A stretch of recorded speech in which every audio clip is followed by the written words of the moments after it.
اور پھر راجپال پر قانونی جو ایک ریمیڈیز تھی، لیگل ریمیڈیز کی ایگزاسشن کے بعد پھر پہلی اٹیمپٹ راجپال کی لائف پر ایک خدا بخش صاحب نے کی، اور وہ اٹیمپٹ کامیاب نہیں ہوئی. It was in September 1927.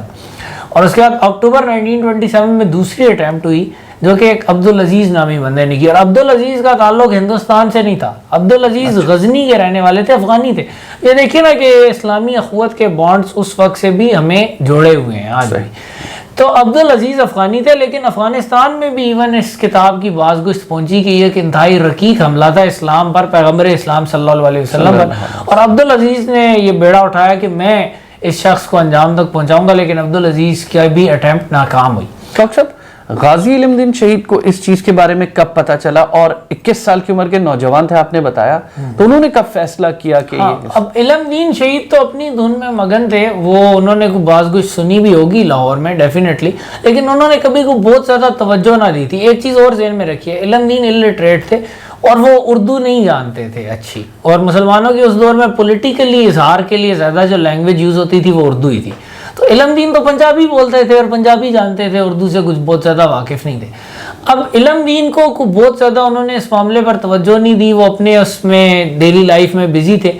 1929 میں ایک جگہ ایک کارنر میٹنگ ٹائپ آپ سمجھ لیں، انہوں نے پنجابی میں ایک تقریر سنی مقرر کی، اور اس میں وہ مقرر کہہ رہا تھا کہ دیکھیں 2 سال ہو گئے ہیں اس شخص کو بری ہوئے، اور اس شخص کو جب عبدالعزیز کے حملے کے بعد راجپال کو سخت پولیس پروٹیکشن دی گئی تھی، تو وہ اس وقت بھی اس پولیس پروٹیکشن میں تھا. 1929 میں بھی ہر وقت پولیس کے سپاہی اس کے ساتھ تعینات ہوتے تھے.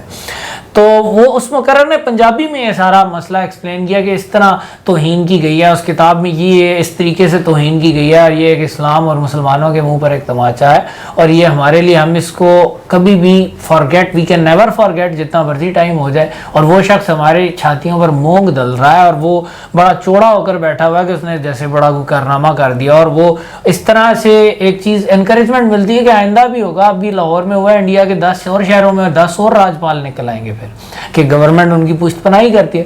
تو علم دین جو ہے وہ ایک سیدھے سادے مسلمان تھے. تو وہ یعنی کہ وہ چیزیں نا کہ بہت زیادہ پڑھے لکھے تو نہیں تھے، لیکن اسلامی جذبہ اپنے اندر بہت رکھے تھے، اور وہ جذبہ ان کا اس دن کنڈل ہو گیا. پھر ایک چیز ہوتی نا مومنٹ، ہی جسٹ کاٹ دا مومنٹ، یعنی کاٹ دا مومنٹ. پھر انہوں نے انٹرسٹ لینا شروع کیا. پھر وہ مسجد وزیر خان میں ایک جلسے میں گئے، 1-2 دن میں انہوں نے خود سارٹ آؤٹ کرنا شروع کیا مزید انفارمیشن، اور انہیں اندازہ ہو گیا کہ ہوا کیا ہے، کس نے کیا ہے، کیا کیا ہے. اور ان کے ساتھ ان کا ایک دوست تھا عبدالرشید، جس کو وہ شیدہ کہہ کر بلاتے تھے. تو یہ دونوں اکٹھے ان میٹنگز میں گئے، پبلک میٹنگز میں، اور انہوں نے یہ فیصلہ کیا کہ ہم اب اس شخص کو اس دنیا سے مٹا دیں گے. تو ان دونوں نے آپس میں قرعہ بھی کیا جس میں علم دین کا نام آیا، اور علم دین نے کہا کہ نو آئی ول ڈو اٹ. اور انہوں نے ایک ہندو کباڑی کی دکان سے 1 روپے میں ایک چھری خریدی، اور انہیں ہی نیو لاہور، ان کی زندگی لاہور میں بہت بڑا ٹائم پیریڈ ان کا گزرا تھا. تو وہ گئے ادھر، انہیں پتا تھا کہ راجپال کا دفتر کدھر ہے. تو وہ گئے اور سامنے ایک لکڑی کا ٹال تھا اس کے دفتر کے سامنے. تو راجپال دفتر میں نہیں تھا. تو وہ بیٹھے اور وہ ٹال والے لڑکے کے ساتھ انہوں نے کوئی بات چیت کی، اور اس لڑکے نے بتایا کہ جی راجپال کے ساتھ اکثر ہر وقت پولیس ہوتی ہے، ابھی کہیں گیا ہوا ہے، ابھی آئے گا، آپ اس کو دیکھو گے. تو انٹرسٹنگلی جب راجپال کچھ دیر بعد آیا نا، اس وقت پولیس کے سپاہی اس کے ساتھ نہیں تھے، وہ خود اپنے دفتر میں گیا. غالباً وہ ادھر ادھر ہوں گے یا جدھر بھی تھے. تو علم دین کاٹ دا مومنٹ، اور وہ فوراً پیچھے گئے، اینڈ ہی اسٹیبڈ ہم ود دا نائف. اور اس کے بعد وہ راجپال کو جگر کے مقام پر چھرا لگا، اور پھر دین ہی رین، وہ بھاگے، اور ان کے پیچھے لوگ بھاگے. دکان کے کچھ لڑکے تھے وہ بھاگے جو راجپال کی دکان تھی. اس کے علاوہ وہ ادھر ہندوؤں کی اور بھی دکانیں تھیں، وہ بھاگے. تو جب انہوں نے علم دین کو پکڑ لیا تو انہوں نے جو جملہ کہا، وہ انہوں نے کہا کہ میں چور نہیں ہوں، میں نے چوری نہیں کی، میں نے اس کو حضرت محمد صلی اللہ علیہ وسلم کی عزت کی خاطر قتل کیا. These were his words. اور اس کے بعد مقدمہ ہو گیا اور ان کو گرفتار کر لیا گیا، اور پولیس تھانے میں ان کو کافی تشدد کا نشانہ بھی بنایا گیا. اور پھر ان پر ایک مقدمہ چلا جو بڑی ایک تیزی سے مقدمہ چلایا گیا. مطلب میں یہ مقدمے تک جاتا ہوں. ایک تو آپ نے مجھے مقدمے کی ساری تفصیلات بتانی ہے، دوسرا پھانسی تک ڈاکٹر صاحب کیا صورتحال رہی؟ کوئی مسلمانوں کے لیڈرز نے کوئی ان کا ساتھ دیا، کیا کیا؟ اب اگین مسلمانوں کی تو پریس میں اس واقعے کو ایک وہ کہا گیا کہ دیکھیے یہ گورنمنٹ کی شقاوت کی وجہ سے ہوا ہے، گورنمنٹ نے مسلمانوں کے جذبات پر کوئی توجہ نہیں دی. اور یہ چیز ہر ڈیسنٹ آدمی جانتا ہے کہ اسلام کیا کسی بھی مذہب کی اس طرح کی توہین کرنا جذبات کو بھڑکانے کا باعث بھی بنتی ہے، اور اس مذہب کے اوپر ایک سٹیٹمنٹ بھی ہوتی ہے یہ کہ اس مذہب کو کمزور کیا جائے، اس مذہب پر ایک حملہ کیا جائے. ایک انٹلیکچوئل اٹیک ہے جو کہ بہت پاورفل اٹیک ہوتا ہے. آپ اگر کسی بھی یعنی کہ مذہب کی بات کر لیں، عیسائیوں کے مذہب میں حضرت عیسیٰ ہیں جیسے، ان کے اوپر اگر بلاسفیمی کی جاتی ہے کسی بھی راسخ العقیدہ عیسائی کو آگ لگ جائے گی. اسی طرح ہندوؤں کے دیوتا وغیرہ ہیں یا رام چندر ہیں یا سیتا ہیں، آپ ان کے بارے میں کوئی لوڈ قسم کی باتیں کریں، اور اسلام تو اس کو کلیئر کٹ منع کرتا ہے. جو دین فطرت ہے اس میں کلیئر کٹ قرآن میں آیا تھا کہ ان کے خداؤں کو جن کو مانتے ہیں ان کو برا نہ کہو، منع کیا گیا. اسی وجہ سے منع کیا گیا کیونکہ یہ ایک ایسا ایک فساد اور فتنے کا باعث بھی بہت زیادہ بن سکتا ہے. پھر یہ ہیومن ڈیسنسی کے بھی خلاف ہے. لیکن یہ چیز جان جان کے پرووک کیا، گورنمنٹ نے اسے صرف نظر کیا. ان دی اینڈ علم دین گاٹ دا جاب ڈن. اس کے بعد پھر مقدمہ ہوا. مقدمے میں ان کو سزائے موت ہو گئی. اور انٹرسٹنگلی ایک چیز بتائی جاتی ہے کہ علم دین نے مقدمے کے دوران اس چیز سے انکار کیا. انہوں نے مقدمے کے دوران جو بیان دیا، انہوں نے کہا کہ میں نے نہیں مارا راجپال کو. انہوں نے ڈینائی کیا اس کو. عدالت نے خیر دے فاؤنڈ ہم گلٹی اور انہوں نے ان کو اس میں سزائے موت سنائی. اور اس کے بعد جو اپیل کرنی تھی آگے، اس کے لیے علامہ محمد اقبال اس میں خود انوالو تھے کیس میں، اور لاہور میں ہی وہ رہتے تھے. اور انہوں نے طالع من جو کہ علم دین کے والد تھے ان کو کہا کہ آپ محمد علی جناح کو ہائر کریں، بامبے میں ہوتے ہیں. اور یہ ایک اور چیز بھی مشہور ہے کہ قائد اعظم جو ہیں وہ انہوں نے یہ مقدمہ فری آف کاسٹ لیا. انہوں نے فری آف کاسٹ نہیں لیا تھا. ظفر نگینہ صاحب کی جو کتاب ہے علم دین شہید کے بارے میں، اس میں سارے واقعات لکھے. قائد اعظم نے 18,000 فیس لی تھی. طالع من یہ فیس نہیں دے سکتے تھے، لیکن مسلمانوں کی علم دین سے محبت اس قدر زیادہ تھی کہ انہوں نے کافی زیادہ چندے وغیرہ دے کر کچھ رقم طالع من صاحب نے خود دی، اور باقی جو بیشتر حصہ ہے وہ ڈونیشنز کے ذریعے پورا ہوا. قائد اعظم نے اپنی پوری قانونی مہارت کے ساتھ مقدمہ لڑا، لیکن اپیل ریجیکٹ ہو گئی اور علم دین شہید کی سزائے موت برقرار رہی. اور اس کے بعد جو ہے پھانسی ان کو 31 اکتوبر 1929 میں ہوئی. اپریل 1929 میں 2 اپریل 1929 کو انہوں نے راجپال پر حملہ کیا. پھانسی ان کو 31 اکتوبر 1929 کو میاں والی جیل میں. اب یہ چیز ہے کہ علم دین نے، اب ہمارے وہ ایک ہیرو ہیں، وہ عشق رسول کے ایک سمبل بھی ہیں، ہیرو بھی ہیں. یہاں پر ان کی سٹوری میں یہ مورل بھی لگتا ہے کہ heroes are human beings, they are not perfect. تو جب ان کے دوست عبدالرشید ان سے جیل میں ملنے بھی گئے تو انہوں نے کہا یار مجھے ایک ریگریٹ ہے کہ میں نے عدالت میں یہ جھوٹ بولا کہ میں نے اس کو نہیں مارا، اور میں نے یہ میرے بڑوں نے کہا تھا کہ یار آپ نے راجپال کو مار دیا ہے، مشن آپ کا پورا ہو گیا ہے، آپ نے آنر کو ڈیفینڈ کر لیا ہے، لیکن اب آپ اپنی زندگی بچانے کے لیے یہ بات کہیں. اور انہوں نے مجھے کہا اور میں نے یہ بات کہی اور مجھے نہیں کہنی چاہیے تھی، اور میں اب بھی ہر نماز کے بعد اللہ تعالیٰ سے اس کی معافی مانگ رہا ہوں. اور 30 اکتوبر 1929 کو جب ان کی فیملی ان سے ملنے آئی آخری ملاقات کے لیے تو ہی واز ویری ہیپی. اور انہوں نے کہا کہ آج رات میری خواب میں اللہ تعالیٰ کے پیغمبر حضرت موسیٰ علیہ السلام آئے اور انہوں نے مجھے یہ بشارت دیا کہ آپ کا یہ جو گناہ یہ معاف ہو گیا. اور انہوں نے جو وصیت لکھی وہ بڑی انٹرسٹنگ ہے اور وہ ہر مسلمان کو پڑھنی چاہیے. انہوں نے کہا کہ میں شہید ہوا، میں نے جو کام کیا اس سے یہ مطلب نہیں ہے کہ سارے بخشے گئے جو میرے ارد گرد کے ہیں، اور میں اپنے رشتہ داروں کو، اپنے والد کو، اپنے بھائی کو، اپنی ماں کو، سب کو یہ وصیت کرتا ہوں کہ آپ احکام شریعہ پر عمل کیجئے، نماز زکوٰۃ کا خیال کیجئے اور حضرت محمد صلی اللہ علیہ وسلم کے بتائے ہوئے طریقے پر چلیں. صرف اسی طریقے سے آپ کی نجات ممکن ہے. اور انہوں نے بڑی جرأت اور بہادری کے ساتھ پھانسی کے پھندے کو فیس کیا اور 31 اکتوبر 1929 کو وہ شہید ہو گئے.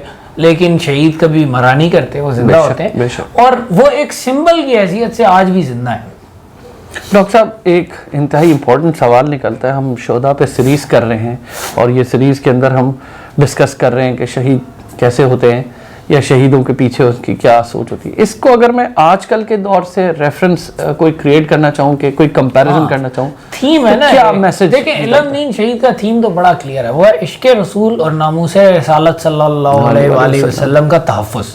اب یہ مسئلہ لائٹ نہیں ہے، اس کو ہم کو فریڈم آف ایکسپریشن یہ ایک ٹرم ایجاد کی گئی ہے. I don't know what that means. Freedom of expression holocaust پہ ختم ہو جاتا ہے، جہاں آپ کا دل چاہے وہاں فریڈم ہو جاتا ہے، جہاں آپ کا دل چاہے وہاں آپ یہ لائن لگا دیتے ہیں کہ جی یہاں پر فریڈم نہیں ہو سکتا. یہ تو بڑا نازک مسئلہ ہے.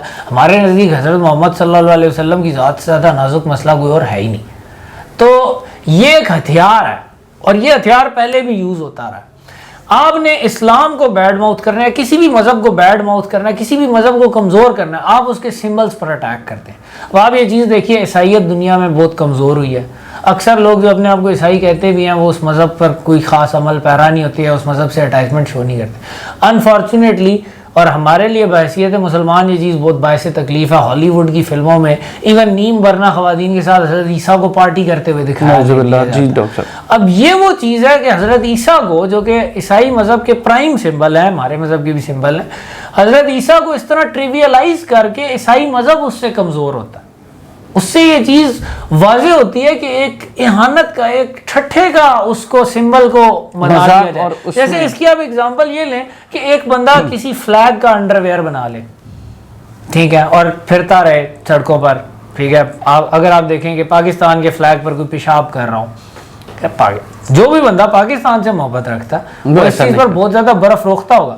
لیکن اگر آپ نے پاکستان کو ڈسگریس کرنا ہے, اور ایون یہ طریقہ لوگوں کو یہ دکھانے کے لیے بھی ہوتا ہے کہ جس چیز سے آپ محبت کر رہے ہیں وہ اس قابل ہی نہیں, اس کو ڈسگریس کیا جاتا ہے. تو وہ چیز ہے کہ ڈسگریس کرنا مذہب پر ایک انتہائی ایک یہ انٹلیکچوئل اٹیک ہوتا ہے, کوئی بھی مذہب ہو اس پر ہوتا ہے. اور اسی لیے, اور یہ ایک انتہائی بلو دا بیلٹ اٹیک ہے کسی بھی مذہب کے لیے. اسی لیے اسلام میں منع کیا گیا. مسلمان کے لیے جائز نہیں ہے کہ وہ کسی دوسرے کے مذہب پہ اس طرح اٹیک کرے. اسی طرح ہم یہ بھی برداشت نہیں کریں گے کہ ہمارے مذہب پہ کوئی اس طرح اٹیک کرے. اور حضرت محمد صلی اللہ علیہ وسلم کی اپنی لائف میں یہ چیز اسٹیبلشڈ ہے, ناموس رسالت کی امپورٹنس, اسی لیے اس کی اتنی سخت سزا بھی ہے, بیکاز دس از امپورٹنٹ. اب جیسے کہ آپ مثال لے لیں کہ ہوموسیکشوالٹی کی مثال لے لیں, اس کی سزا جو ہے وہ ایک نیچر کے خلاف بغاوت کا فعل ہے. اسلام دین فطرت ہے, اس کی سزا سخت ہے.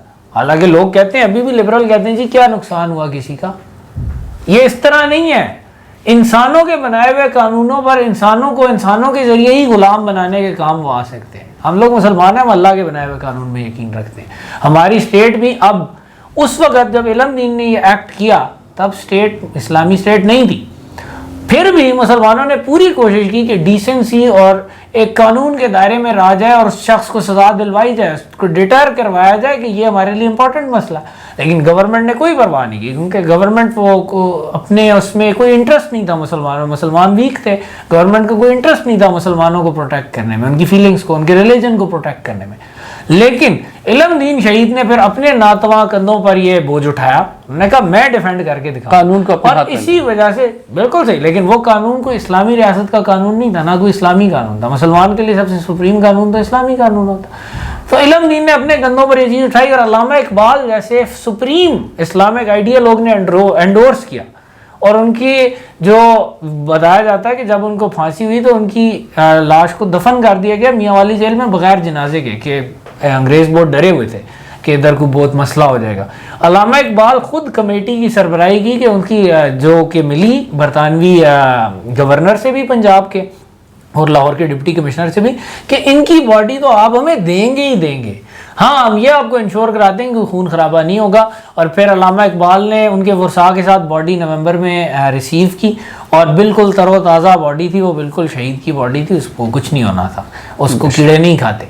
اور اس کو پھر ایک لاکھوں کا جلوس, لاکھوں کا مجمع اور ایک بہت بڑا جنازہ. اور علامہ اقبال نے کہا اسی گلاں کردے رہ گئے, ترخانہ کا منڈا بازی لے گیا. تو یہی بات انہوں نے کہی کہ اس نے ڈیفینس کر کے دکھایا, اس نے گوروں کو بھی بتا دیا کہ یہ چیز لائٹ نہیں لی جا سکتی, جو بھی یہ کرے گا does it at his own risk. اور یہ چیز ہے کہ علم دین ہمارے لیے سمبل ہے عشق رسول کے, ناموس رسالت صلی اللہ علیہ وسلم کے ڈیفینس کے. لیکن سمبل وہ اس چیز کے ہیں اور کسی چیز کے نہیں ہیں. اس چیز کو ذہن میں رکھیے, ناموس رسالت صلی اللہ علیہ وسلم پر حملہ ہوتا ہے, ہمارے دلوں کو آگ لگتی ہے, لیکن وہ حملہ کس طرح ہوتا ہے. ایک شخص جو کہ حضرت محمد صلی اللہ علیہ وسلم کی اہانت کرتا ہے, وہ اس کی جو سزا ہے وہ پاکستان کے آئین میں بھی لکھی ہے, اس کی وہی سزا ہے. لیکن اسٹیٹ جب خود نیگلیجنس کر دیا, ہمارے ہاں یہ لا موجود ہے 295C, اسٹیٹ خود, آج تک اسٹیٹ نے کبھی لا کو امپلیمنٹ کر کے اس کو ڈیفینڈ خود نہیں کیا. اسٹیٹ نے آؤٹ سورس کیا ہوا لنچ مابس کو, بزدلی کی انتہا اور اسٹیٹ کا فیلئر. اور اسی طریقے سے پھر فساد پھیلتا ہے, کیونکہ لنچ ماب یا ماب کبھی کسی کے کنٹرول میں نہیں رہتی. اور وہ تو موب کا جسٹس کون سا جسٹس ہوتا ہے؟ پھر یہ افسوسناک ترین واقعات ہوتے ہیں، جیسے پاکستان میں بھی ہوئے ہیں کہ توہین مذہب کے نام پر کسی بے گناہ کو مار دیا جاتا ہے. ابھی پیچھے واقعہ ہوا ہے وہ سری لنکن شہری والا، انتہائی افسوسناک واقعہ. میرے نزدیک اس طریقے سے بھی ناموس رسالت ایک ایسے ہے جیسے ایک بہت کوئی پاکیزہ برتن ہوتا ہے.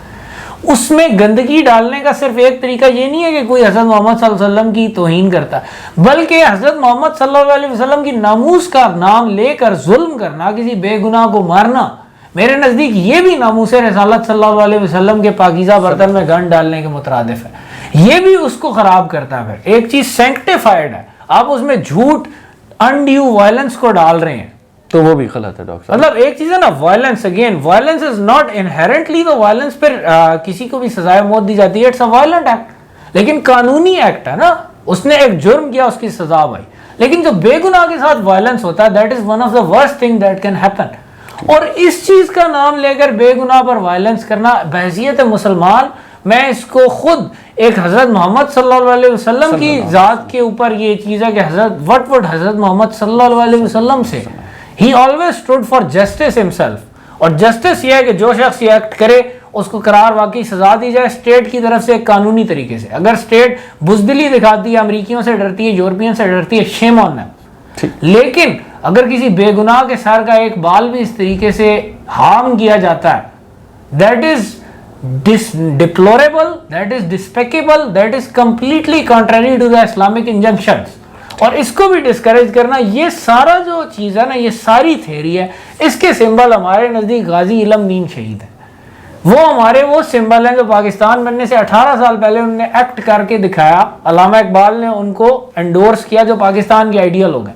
ان دونوں کو ساتھ رکھے نا تو مسئلہ ناموس رسالت، اس کی امپورٹنس، اس کو کس طرح انفورس کرنا ہے بحیثیت مسلمان، وہ ہماری سمجھ میں آ جاتا ہے. اور یہ ڈسٹنکشن آف کورس ہے کہ اسلامی ریاست کے اندر اس کو کس طرح ہینڈل کیا جائے گا، غیر اسلامی ریاست کے اندر کس طرح ہینڈل کیا جائے گا. جیسے کہ اور یہ چیز بھی بڑی پرانی ہے کہ اس ایشو کو یوز کر کے اسلام پر حملے کرنا. 850 میں ایک متعصب عیسائی یولوجیس نے یہ موومنٹ شروع کرائی تھی کہ وہ لوگوں کو برانگیختہ کرتا تھا کہ وہ چوکوں میں جا کر، اسپین میں اس وقت اسلامی حکومت تھی، حضرت محمد صلی اللہ علیہ وسلم کو گالیاں نکالیں، ان کی امہات کو گالیاں نکالیں. جتنے بڑے عیسائی پادری تھے اس وقت جو لرنڈ تھے عیسائی تھیولوجی میں، انہوں نے یولوجیس کو منع کیا، انہوں نے اس کی مذمت کی، سرکاری طور پر بھی مذمت ہوئی. لیکن یولوجیس ایک بہت متعصب عیسائی تھا اور اس کو یہ بات پتہ تھی کہ مسلمانوں پر حملہ کرنے کا ایک طریقہ ہے. دوسرا اس کے ذہن میں یہ بات تھی کہ اس کو اس چیز میں بہت بری لگتی تھی کہ جی اسپین کے عیسائی عربی بھی پڑھ رہے ہیں، وہ کہتا ہے یہ اب عربی پڑھیں گے کل یہ مسلمان ہوں گے. وہ چاہتا تھا کہ مسلمانوں اور عیسائیوں کے درمیان ایک بڑی نفرت کی بنیاد رکھی جائے، اور اس کے لیے اس کو سب سے اچھا طریقہ یہی لگا.